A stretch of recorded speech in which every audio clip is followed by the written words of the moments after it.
নমস্কাৰ ছাৰ বাইদেউসকল আমাৰ ইউটিউব চেনেল প্ৰগতিলৈ আপোনালোকক স্বাগতম জনাইছোঁ। আজি আমি পঢ়িম অসম টেটৰ সিলেবাছৰ অন্তৰ্গত পৰিৱেশ পাঠ্যৰ আমি প্ৰথমৰ পৰা আলোচনা কৰি যাম। আমি পৰ্যায়ক্ৰমে ভিডিঅ'বিলাক আপলোড হৈ থাকিব, আপোনালোকে চাই থাকিব। আজি আমি পঢ়িম আমাৰ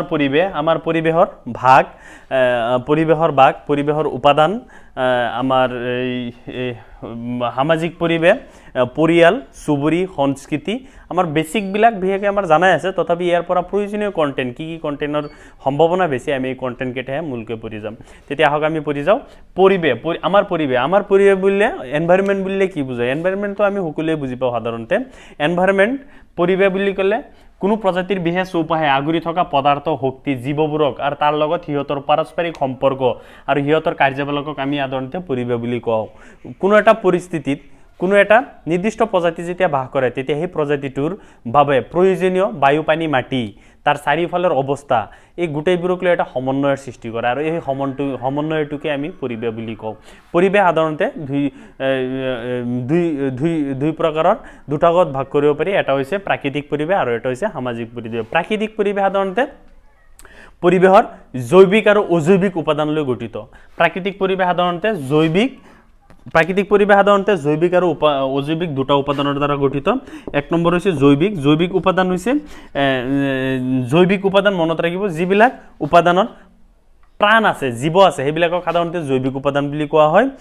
যেনে গছ গছনি, জীৱ জন্তু, চৰাই চিৰিকটি, অণুজীৱ, এইবিলাকক জৈৱিক পৰিৱেশ বুলি কোৱা হয়। আৰু অজৈৱিক পৰিৱেশ প্ৰাকৃতিৰ যিবিলাক জৈৱিক উপাদান বুলি ক'লে যিবিলাক উপাদানৰ প্ৰাণ আছে, পদাৰ্থৰ প্ৰাণ আছে, এইবিলাকক জৈৱিক উপাদান বুলি কোৱা হয়। যেনে গছ গছনি, জীৱ জন্তু, চৰাই চিৰিকটি, অণুজীৱ, যিবিলাকক সাধাৰণতে প্ৰাণ দেখিবলৈ পোৱা যায়, জীৱ আছে, এইবিলাকক জৈৱিক পৰিৱেশ বুলি কোৱা হয়। আৰু অজৈৱিক উপাদান হৈছে যিবিলাক উপাদান মানে সিহঁতৰ প্ৰাণ নাই কিন্তু প্ৰকৃতিৰ সৃষ্টি, যেনে বায়ু, পানী, মাটি, পাহাৰ, পৰ্বত, এইবিলাক হৈছে পৰিৱেশৰ অজৈৱিক উপাদান। উষ্ণতা, এইবিলাক হৈছে পৰিৱেশৰ অজৈৱিক উপাদান। আৰু এই জৈৱিক আৰু অজৈৱিক উপাদানৰ দ্বাৰা প্ৰাকৃতিক পৰিৱেশ গঠন হয়। এতিয়া হৈছে সামাজিক পৰিৱেশ। সামাজিক পৰিৱেশ বুলি ক'লে সাধাৰণতে মানুহৰ সামাজিক কাম কাজ, যেনে বিভিন্ন কাৰ্যকলাপ, মানুহৰ সংস্কৃতি, মানুহৰ আচাৰ ব্যৱহাৰ, বিভিন্ন ধৰ্মীয় নীতি নীতি, এই আটাইবোৰ লৈ সমাজ এখন যেতিয়া সৃষ্টি হয়, তেতিয়া এই সমাজৰ মাজত হোৱা সমন্বয়টোকে সামাজিক পৰিৱেশ বুলি কোৱা হয়। সামাজিক পৰিৱেশত আছে আমাৰ পৰিয়াল। এতিয়া আমি পঢ়িম পৰিয়াল মানে কি? সাধাৰণতে সহজ অৰ্থত আমি ক'ব পাৰোঁ, সন্তানৰ লালন পালনৰ বাবে সংগঠিত হোৱা, যৌন সম্পৰ্কৰ দ্বাৰা সংগঠিত হোৱা স্থায়ী গোটকে আমি পৰিয়াল বুলি কওঁ। সাধাৰণতে সন্তানৰ জন্ম আৰু লালন পালনৰ বাবে সংগঠিত হোৱা যৌন সম্পৰ্কৰ দ্বাৰা সংগঠিত স্থায়ী গোটটোকে পৰিয়াল বুলি কোৱা হয়। এইটো সমাজ বিজ্ঞানী মেকাঙে তাৰ নিজৰ ব্যক্তিগত অভিমত আগবঢ়াইছিল পৰিয়ালৰ বিষয়ে। সাধাৰণতে পৰিয়াল বুলি ক'লে আমি সাধাৰণতে বাস্তৱ জীৱনত আমি পৰিয়ালতে বসবাস কৰি আমি ভালদৰে জানো।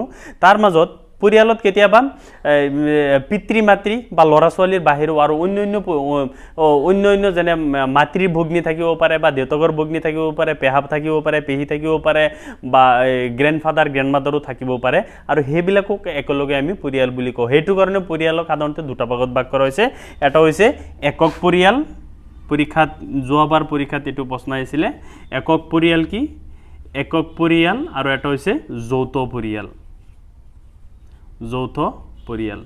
একক পৰিয়াল হ'ল যে পিতৃ মাতৃ আৰু ল'ৰা ছোৱালী যদি থাকে পৰিয়ালটোত, তেনে পৰিয়ালক একক পৰিয়াল বুলি কোৱা হয়। কিন্তু যৌথ পৰিয়াল যেতিয়া দুই তিনিটা পৰিয়াল একেলগে থাকে, বা পিতৃ মাতৃ আৰু ল'ৰা ছোৱালীৰ বাহিৰেও পিতৃৰ ভগ্নী বা মাতৃৰ ভগ্নী বা গ্ৰেণ্ডমাদাৰ যদি থাকে, তেনেকুৱা পৰিয়ালটোকো আমি যৌথ পৰিয়াল বুলি কওঁ। কিন্তু একক পৰিয়াল হ'বলৈ হ'লে পিতৃ মাতৃ আৰু ল'ৰা ছোৱালী যদি থাকে, তেনে পৰিয়ালক একক পৰিয়াল বুলি কোৱা হয়। এইটোৱে আছিল পৰিয়াল। এতিয়া আমি পঢ়িম পৰিয়ালৰ পিছত আছে চুবুৰী। আমি চুবুৰীটো কি পঢ়ি ল'ম।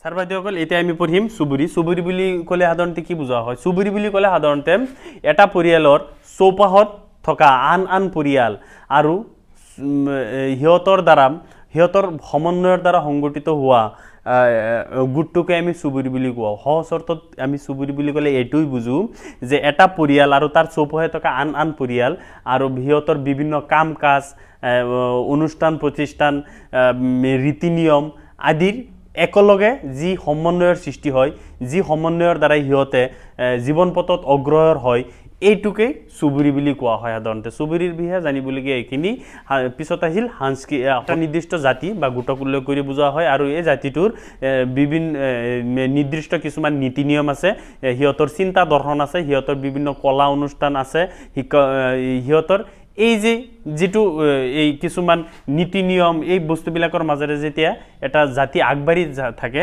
তেতিয়া এটা সংস্কৃতি বুলি কোৱা হয় সংস্কৃতি দুই ৰূপকৰ জ্যোতিপ্ৰসাদ আগৰৱালাৰ মতে সংস্কৃতি দুই ধৰণৰ এটা হৈছে অন্তঃসংস্কৃতি আৰু এটা হৈছে বহিঃ সংস্কৃতি অন্তঃসংস্কৃতি হৈছে চিন্তা দৰ্শন এইবিলাকক অন্তঃসংস্কৃতিৰ অন্তৰ্গত চিন্তা দৰ্শন এইবিলাক হৈছে অন্তঃসংস্কৃতিৰ অন্তৰ্গত আৰু বহিঃ সংস্কৃতি বুলি ক'লে নাট এইবিলাক নাটক এইবিলাকক সাধাৰণতে বহিঃ সংস্কৃতি বুলি কোৱা হয় গীত মাত নাটক এইবিলাকক বহিঃ সংস্কৃতি বুলি কোৱা হয় গীত মাত নাটক এইবিলাকক বহিঃ সংস্কৃতি বুলি কোৱা হয় পিছত আছে আমি এইটো সংস্কৃতিৰ বিষয়ে এইখিনি আছিলে পিছত আছে পিছৰ আছে ছাৰবাদীসকল এতিয়া আমি পঢ়িম পৰম্পৰাৰ বিষয়ে একো আমাৰ শিকিবলগীয়া নাথাকে অলপ আমি জানিবলৈ হ'ল পৰম্পৰা হৈছে এটা জাতিৰ বা এটা গোষ্ঠীৰ মাজত মানে আবদ্ধিত কিছুমান নিয়ম আৰু এইটো মানে পূৰ্বপুৰুষসকলৰ পৰাই বৰ্তমানৰ আদি অৱস্থালৈকে কিছুমান নীতি নিয়ম অপৰিৱৰ্তিতভাৱে থাকি যায় আৰু এইবিলাক আমি নভবাকৈ পূৰ্বপুৰুষসকলে মানিছিলে যেতিয়া আমিও মানি গৈ থাকোঁ আৰু এইটো সাধাৰণতে পৰম্পৰা বুলি কোৱা হয় যেনে অসমত কইনাই পাটৰ সাজ বিয়াৰ সময়ত পাটৰ সাজ পিন্ধাটো এটা পৰম্পৰা হয় তেনেকৈ আপোনালোকে মনত ৰাখিব যে আটাইবোৰ পৰম্পৰাই সংস্কৃতি কিন্তু আটাইবোৰ সংস্কৃতি পৰম্পৰা নহয় ছাৰবাদীসকল এতিয়া আমি পঢ়িম প্ৰাকৃতিক পৰিৱেশৰ কিছুমান চিলেবাছত সন্মিষ্ট কণ্টেণ্ট হৈছে উদ্ভিদ প্ৰাণী পৰিস্থিতিতন্ত্ৰ আমি এই তিনিটা এতিয়া পঢ়ি যাম উদ্ভিদ বুলি ক'লে সাধাৰণতে উদ্ভিদ বিভিন্ন ঠাই বিষয়ে সেই ঠাইখনৰ উষ্ণতা আৰ্দ্ৰতা জলবায়ুৰ পৰিৱৰ্তন মাটিৰ গুণাগুণৰ ওপৰত ভিত্তি কৰি বিভিন্ন ধৰণৰ উদ্ভিদ দেখিবলৈ পোৱা যায় গতিকে উদ্ভিদৰ বিষয়ে আমি কিছুমান উদ্ভিদৰ বিষয়ে জানাটো অতি দৰকাৰী তাৰ ভিতৰত অতি একেবাৰে তৃণভোজী অতি সৰু উদ্ভিদ পোৱা যায় আটাইতকৈ ডাঙৰ উদ্ভিদও পোৱা যায় ঠাই বিশেষে কিন্তু আমাৰ কিছুমান প্ৰয়োজনীয় উদ্ভিদ যিবিলাক অতি প্ৰয়োজনীয় তাৰ কাৰণে আমি এইকেইটা জানি লওঁ তাৰ ভিতৰত আছে হেলাই ভেকুৰ মজ ডেকিয়া জাতীয় উদ্ভিদ হেলাই আৰু বেকুৰৰ আপোনালোকে মনত ৰাখিব হেলাই আৰু বেকুৰৰ শিপা কাণ্ড আৰু পাত নাথাকে হেলাই আৰু বেকুৰৰ শিপা কাণ্ড আৰু পাত নাথাকে যে হেলাই বিশেষকৈ অতি হেমেকা জাগা ঠাই যেতিয়া মানে বহুত দিনলৈকে হেমেকা হৈ পৰি থাকে তাত চাব একেবাৰে ব্লু কালাৰৰ এটা চামনি পৰি থাকে এইটোকে সাধাৰণতে হেলাই বুলি কয় হেলাইৰ শিপা কাণ্ড আৰু পাত নাথাকে আৰু বেকুৰ সাধাৰণতে বেংচাতা আকৃতিৰ হয় পচা জায়গাবিলাকত সাধাৰণতে হোৱা দেখা যায় এইবিলাকৰ শিপা কাণ্ড আৰু পাত নাথাকে কিন্তু হেলাই কি কৰিব পাৰে ইয়াৰ কালাৰটো সেউজীয়া বৰণৰ হোৱা বাবে ই নিজৰ আহাৰ নিজে প্ৰস্তুত কৰি ল'ব পাৰে কিন্তু বেকুৰ কিন্তু সেউজীয়া নহয় যাৰ বাবে ই নিজৰ আহাৰ নিজে প্ৰস্তুত কৰিব নোৱাৰে বেকুৰ হৈছে পৰপহী মনত ৰাখিব বেকুৰ হৈছে পৰপহী কিন্তু হেলাই স্বপহী তেওঁ নিজৰ আহাৰ নিজে প্ৰস্তুত কৰিব পাৰে তাৰ ভিতৰত আৰু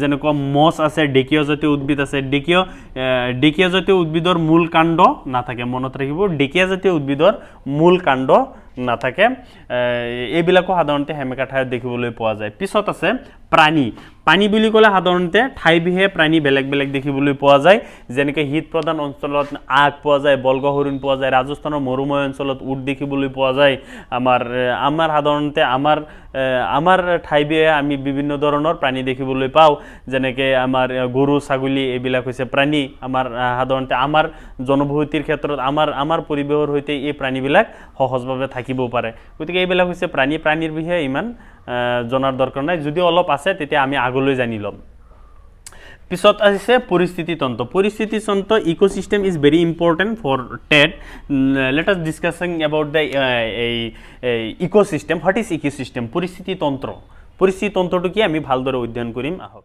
ইকোসিস্টেম বা পৰিস্থিতিতন্ত্ৰ this is very important for এটেটৰ কাৰণে এইটো বিৰাট জানিবলগীয়া কথা ইয়াৰ পৰা বহুতবিলাক প্ৰশ্ন অহা দেখা যায় 2-3টাতো প্ৰশ্ন আহে এতিয়া আমি পঢ়িম ইকোসিস্টেম পৰিস্থিতিতন্ত্ৰ মানে কি সাধাৰণতে ইকোসিস্টেম হৈছে প্ৰাকৃতিক উপাদান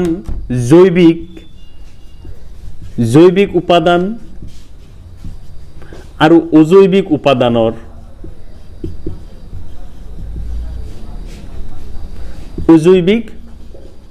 উপাদানৰ দ্বাৰা সংগঠিত হোৱা তন্ত্ৰটোক আমি পৰিস্থিতিতন্ত্ৰ বুলি কোৱা হয় পৰিস্থিতি জৈৱিক উপাদান আমি আগতে পঢ়িছো যেনে জীৱ-জন্তু চৰাই চিৰিকটি গছ-গছনি এইবিলাক হৈছে জৈৱিক উপাদান আৰু অজৈৱিক উপাদান হৈছে বায়ু পানী মাটি পাহাৰ পৰ্বত উষ্ণতা এইবিলাক হৈছে অজৈৱিক উপাদান আৰু এই দুটাৰ পৰস্পৰ সম্পৰ্কৰ দ্বাৰা পৰিস্থিতিতন্ত্ৰ গঠন হয় গতিকে পৰিস্থিতিতন্ত্ৰ তো কি আমি ভালদৰে অধ্যয়ন কৰিম পৰিস্থিতিতন্ত্ৰত মুঠতে তিনিটা উপাদানৰ দ্বাৰা পৰিস্থিতিতন্ত্ৰটো গঠিত এটা হৈছে উৎপাদক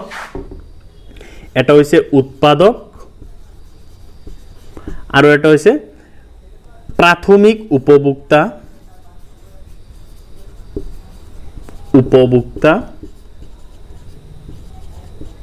পিছৰটো হৈছে দ্বিতীয়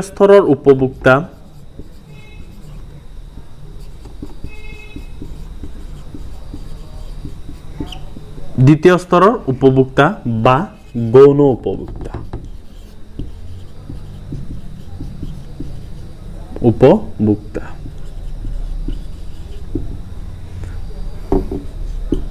গতিকে উৎপাদক প্ৰাথমিক স্তৰৰ উপভোক্তা আৰু দ্বিতীয় স্তৰৰ উপভোক্তা উৎপাদক হৈছে যিবিলাকে নিজৰ আহাৰ নিজে প্ৰস্তুত কৰি ল'ব পাৰে সাধাৰণতে মানুহৰ ক্ষেত্ৰত নিজৰ আহাৰ নিজে প্ৰস্তুত কৰি ল'ব নোৱাৰে মানুহে বেলেগৰ ওপৰত নিৰ্ভৰ কৰিব লাগে তেনেকৈ জীৱ-জন্তু কৰিব নোৱাৰে কিন্তু কিছুমান হেউজীয়া উদ্ভিদে নিজৰ আহাৰ নিজে প্ৰস্তুত কৰি ল'ব পাৰে যিবিলাক উদ্ভিদ হেউজীয়া এই আটাইবোৰ উদ্ভিদেই নিজৰ আহাৰ নিজে প্ৰস্তুত কৰি ল'ব পাৰে গতিকে নিজৰ সেলফ ডিপেন্ডিং হোৱা বাবে সেইবিলাকক উৎপাদক বুলি কোৱা হয় প্ৰডিউচাৰ্ছ বুলি কোৱা হয় এইবিলাকক উৎপাদক এইটোৰ কাৰণে কোৱা হয় কাৰণ এইবিলাকে নিজৰ আহাৰ নিজে প্ৰস্তুত কৰিব পাৰে যেনে সেউজীয়া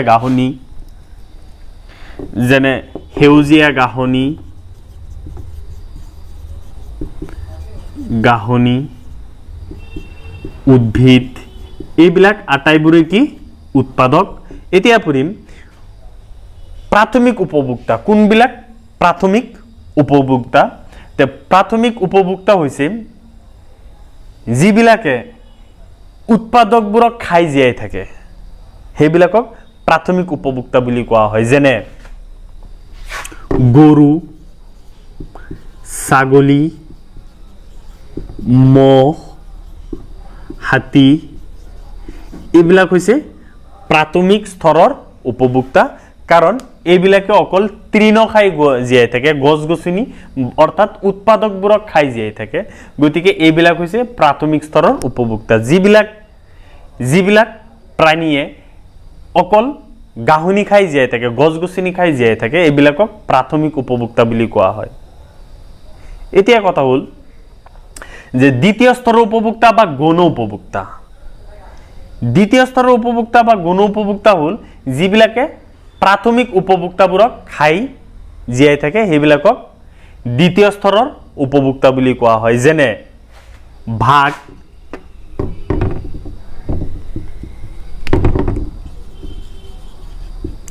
সিংহ শিয়াল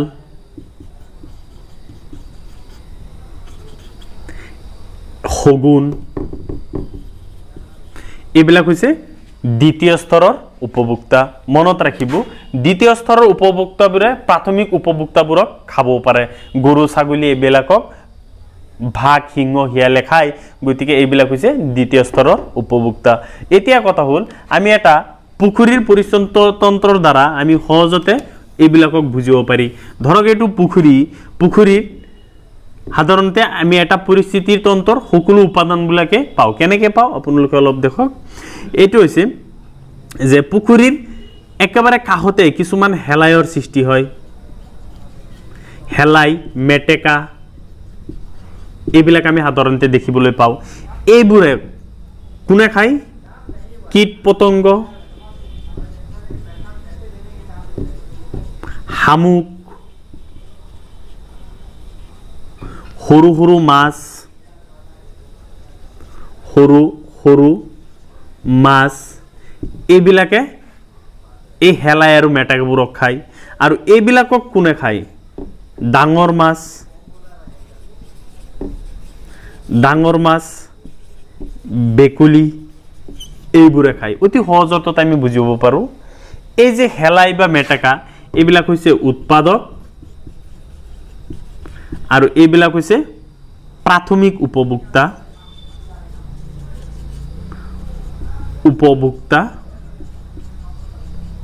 আৰু এইটো হৈছে দ্বিতীয় স্তৰৰ উপভোক্তা বা গৌণ উপভোক্তা।